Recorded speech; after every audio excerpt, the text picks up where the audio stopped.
Hello and welcome to another Purveyor of Light Lightroom quick tip. This is a development quick tip here.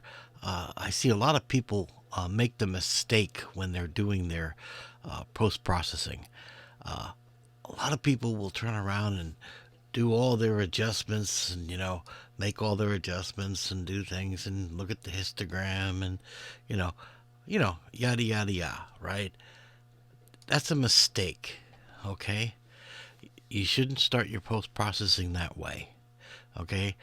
You need to crop your image first before you post-process, okay? Let me explain why. I'm going to reset the image here. Okay, look at the histogram right here, okay? Now,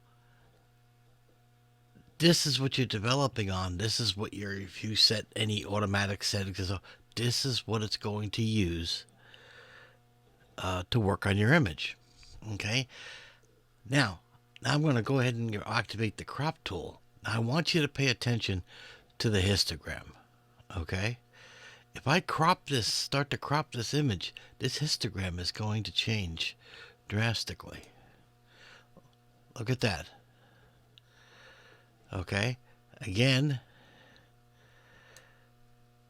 the histogram changes based on the crop. All right.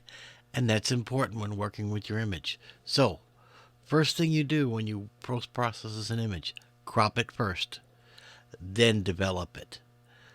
That's the tip of the week. Take care.